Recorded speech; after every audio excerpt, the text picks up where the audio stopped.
내가 참으로 너희에게 이르노니 엘리야 시대에 하늘이 3년 6개월간 닫히어 온 땅에 큰 흉년이 들었을 때 이스라엘에 많은 과부가 있었으되 엘리야가 그중 한 사람에게도 보내심을 받지 않고 오직 시돈 땅에 있는 사렙다의 한 과부에게 뿐이었으며.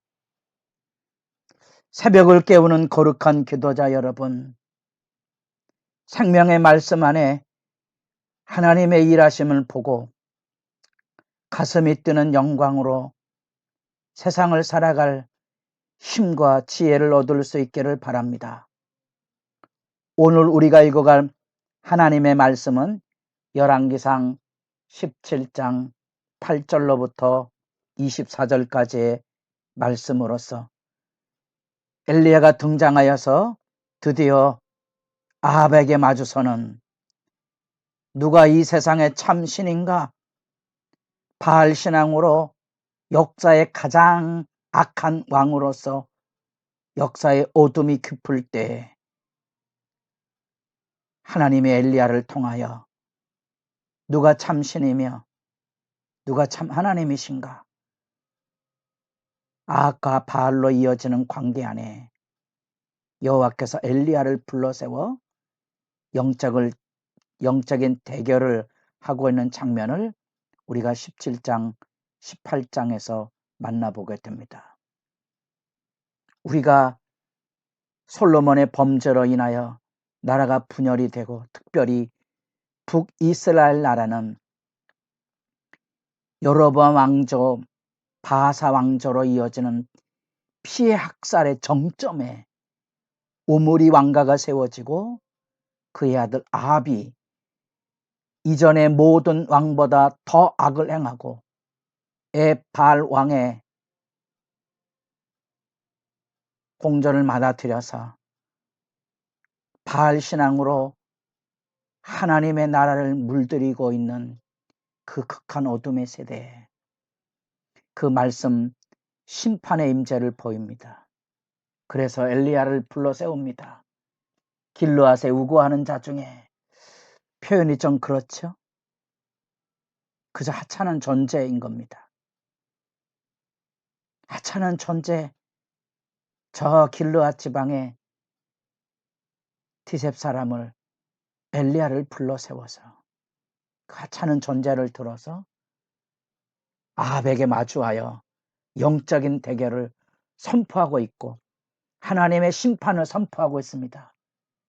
내 말이 없으면 수년 동안 비도 이슬도 있지 아니하리라.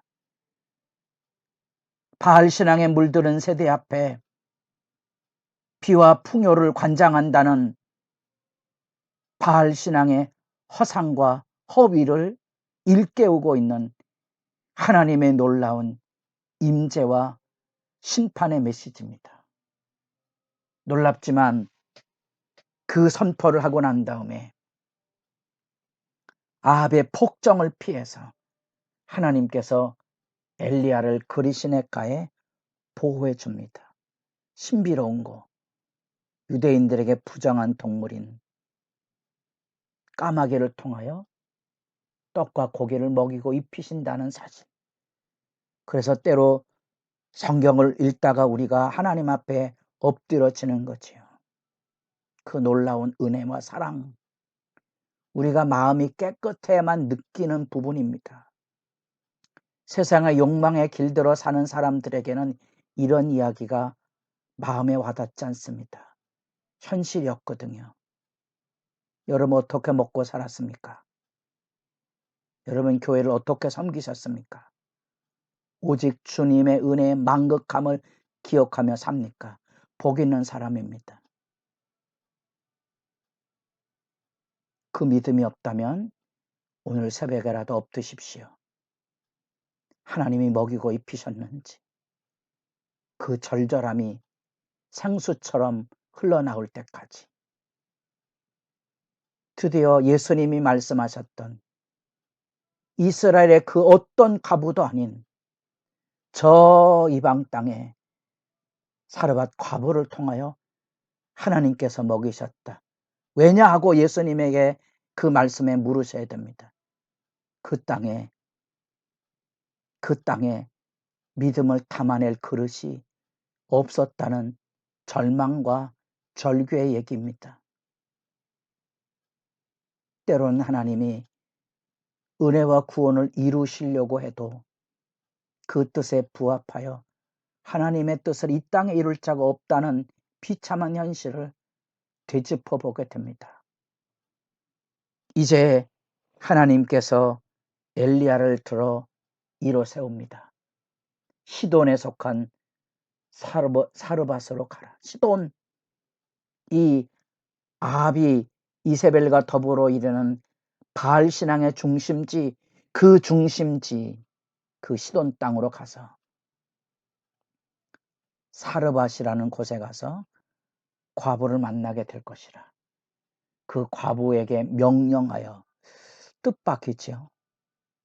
왜 이스라엘에 수많은 과부들이 있을 텐데 사르밧 과부에게 갔을까?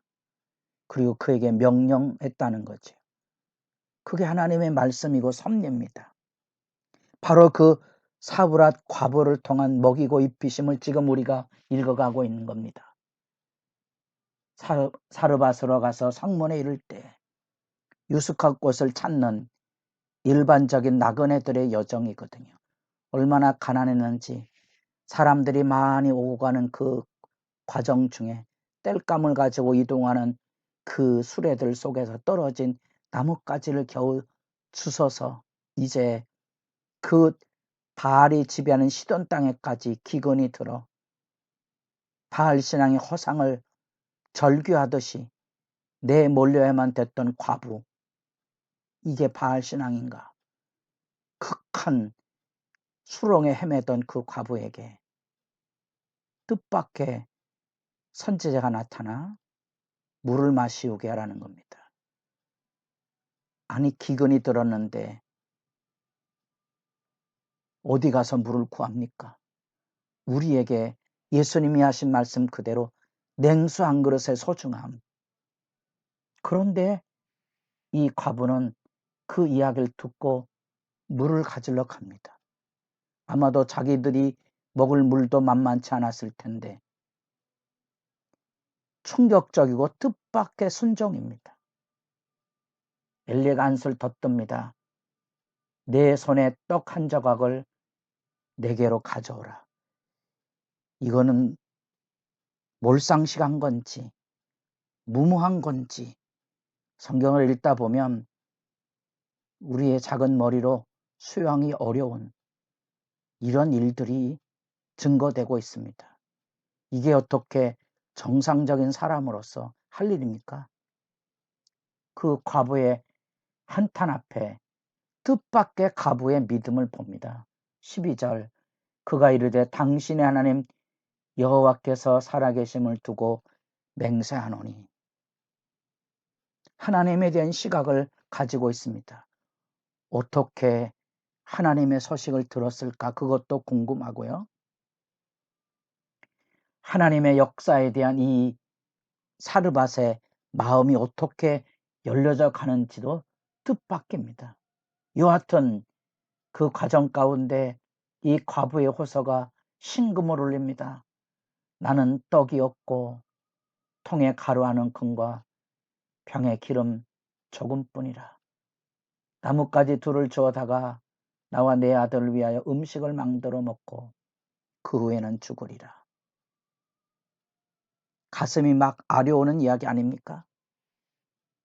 근데 이 과부가 엘리야를 하나님의 선지자를 알고 그 말씀에 순종하는 그 믿음은 어떻게 생겼을까?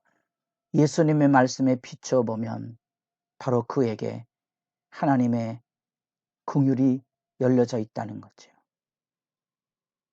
이 예기치 못한 순종을 통하여 이 사르밧 과부를 통하여 하나님께서 그 말씀 그대로 통에 가루가 떨어지지 아니하고 병의 기름이 없어지지 아니하므로 엘리야도 그 과부의 가정도 먹이고 입히시는 증거를 나타내 보이십니다.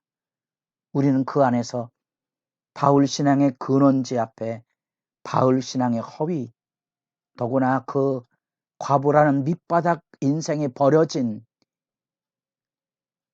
거짓 신앙의 실체를 보고 뜻밖의 17절부터 24절까지는 그 아들이 죽음으로써 이 과부가 절규의 비온에 찬 호소를 엘리야에게 합니다.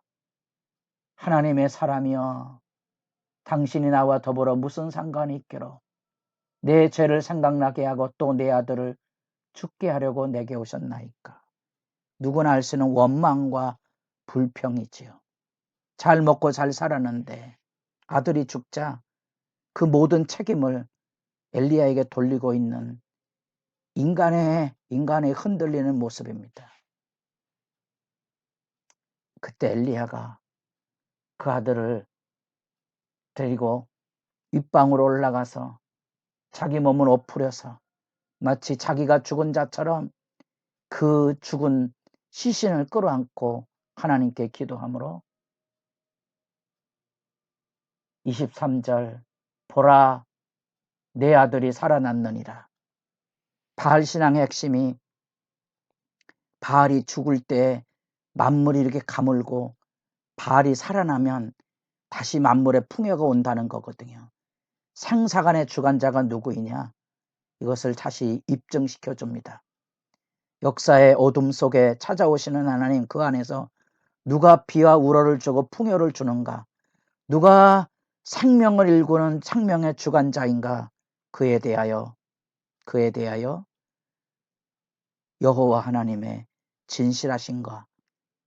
바알 신의 허위와 더불어 이 바알 신에 찌들어 살던 사렙다 지역에 이 과부를 통하여 놀라운 믿음을 창조하시는 하나님을 기억하고 여러분의 기도가 힘있기를 바랍니다.